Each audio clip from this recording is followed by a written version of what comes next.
They thought she was just another woman, just another easy target. But Lindy Lewis, portrayed by Kate Beckinsale, is not the kind of woman you forget. She spent her whole life fighting against something inside her, something violent, something uncontrollable. The only thing keeping her in check was an electroshock device strapped to her body, forcing her rage into submission with every high-voltage pulse. But when they took away the only person she ever cared about, the only person who made her feel normal, she didn't press the button. She didn't fight the rage. This time, she let it out. This is Jolt, the 2021 action thriller about a woman whose entire life was spent holding herself back until the moment she decided not to. Most people have bad tempers. Most people know what it feels like to get angry. She was born with a neurological disorder called intermittent explosive disorder that turned irritation into violent outbursts that she couldn't control. One moment, she'd be fine. The next, she'd wake up surrounded by broken bones and terrified faces, with no memory of how it happened. Doctors couldn't help her. Therapists were terrified of her. And then she met Dr. Munchin, a psychiatrist who didn't try to fix her because he knew she couldn't be fixed. Instead, he gave her a way to manage it. A shock vest wired to her body, capable of sending high-voltage electricity straight to her nervous system the second she started to lose control. It wasn't a cure, but it was enough to keep her from hurting anyone. At least, that's what she thought, because Dr. Munchin had another idea. You need to connect with someone, build a relationship, see if that helps. And that's how she met Justin. Justin was different. He wasn't like the others. He didn't flinch when she told him about her condition. He didn't back away when she admitted that sometimes she got violent. He listened. He understood. He treated her like she was normal. For the first time in her life, Lindy didn't feel like a danger to the world. She felt like a person. And then, just like that, it's gone. Most people grieve with tears. Lindy doesn't. Justin was the only thing keeping her grounded, and the only thing that made her believe she could have a normal life. And now, in an instant, that life is gone, violently ripped away. She goes to the police. They don't care. To them, he's just another dead guy in a city full of crimes that will never be solved. But Lindy, she isn't waiting around for answers. She's going to find them herself. And she's going to burn down anyone who gets in her way.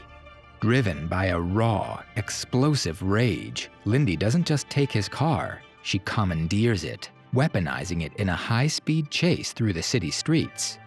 But she's not as invincible as she thinks. The chase ends in a devastating crash, leaving one of the detectives hospitalized.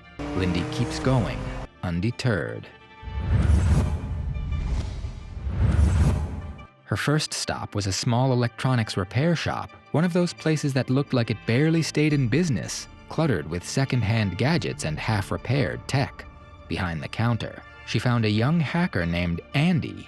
Andy wasn't just an ordinary shop worker. She was the kind of person who knew how to dig up information most people weren't supposed to see. Lindy didn't waste time. She handed over Justin's phone, the last thing he had on him before he was killed. Andy got to work, running the phone through a hacking system that extracted hidden data, GPS locations, transactions, messages. Within minutes, a name appeared on the screen. Barry Kaspersky, a notorious gangster, a man with dangerous connections, the last known person Justin had been in contact with. If he knew something, Lindy was going to make him talk. Kaspersky wasn't in hiding. He was running an illegal fight club, a place where blood and money flowed freely. Lindy walked in like she belonged there. The air was thick with sweat and adrenaline, a roaring crowd watching as men beat each other half to death in the center ring. Boys! what's going on. Oh, are you Barry? I didn't kill any accountant. But you know you did. Probably. Well, amazing. He wasn't the kind of man to just hand over information. If she wanted answers, she was going to have to fight for them.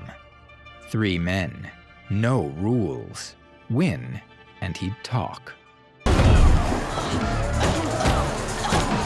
Lindy was outnumbered, but not outmatched.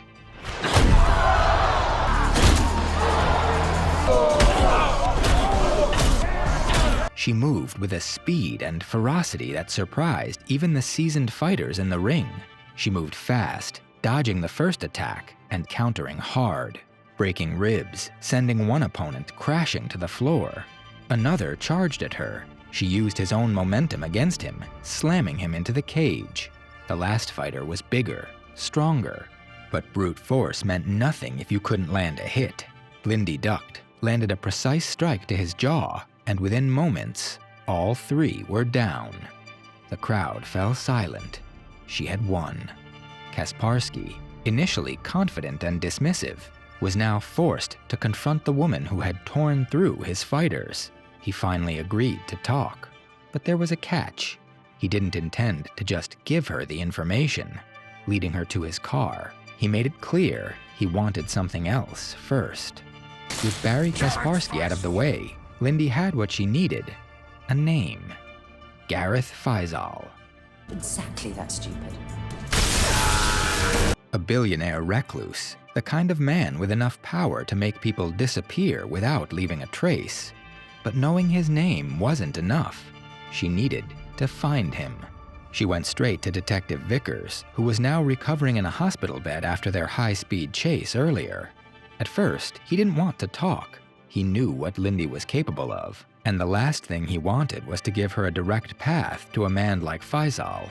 But Vickers also knew one thing.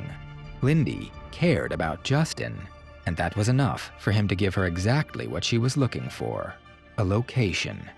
Faisal's building was heavily guarded, a fortress of steel and concrete, seemingly impossible to walk in unnoticed.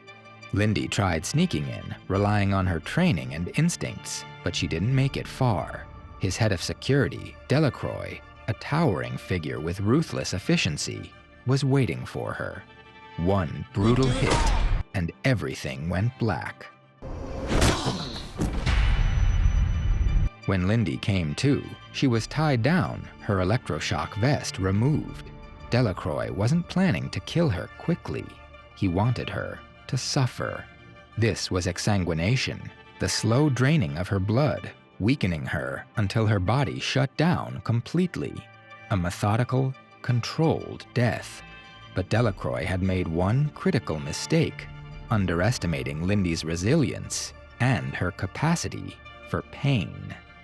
Weak, bleeding, but still lethal, she turned his torture method against him, leaving him to bleed out instead. After tearing through the remaining guards, Lindy finally reached Faisal. Faisal was already dead, and standing over his lifeless body was Justin, alive. Lindy had been played. Justin's murder? Never real, because Justin was CIA. He needed Faisal eliminated, but the agency couldn't do it directly. So they used Lindy. They fed her just enough information, just enough clues, just enough anger to make her do their job for them. And now, Justin had one last loose end to tie up. With the press of a button, he activated her electroshock vest, cranking the voltage to lethal levels. He thought that would kill her, but Justin had underestimated her one last time. Lindy had spent her whole life being shocked, suppressed, controlled, and now it didn't affect her anymore. She had built a resistance. Lindy had one last move. She threw him a small bag. Inside, the bomb that had been previously planted in Lindy's apartment. The blast erased every trace of Justin's betrayal. Lindy didn't look back. She had one last thing to take care of. Dr. Munchin. the psychiatrist who had been experimenting on her, monitoring her, using her as a weapon. She had every reason to kill him, but instead, she handcuffed him. As she stepped back, Detectives Vickers and Nevins burst in, guns raised. At first, they assumed she was there to kill Munchin, but as they looked closer, they realized she wasn't the villain. Munchin was, and now he would finally face justice. It was over, or at least that's what Lindy thought. A mysterious woman was waiting for her. She had been watching Lindy, studying her. This woman wasn't just anyone. She was part of something bigger, a secret organization, a group that saw potential in people like Lindy. Dangerous people, uncontrollable, powerful. She didn't want to fix Lindy. She wanted Lindy to work for her, to use her rage, her abilities, her survival instincts for something bigger. Lindy had spent her whole life being controlled. Now, for the first time, she had a choice. And as the woman pressed the detonator to test Lindy's reaction, one thing was clear. Lindy wasn't just going to keep fighting. She was about to step into a whole new world. But was joining this secret organization the right choice? Will she finally have control over her life? Or is she about to be used all over again?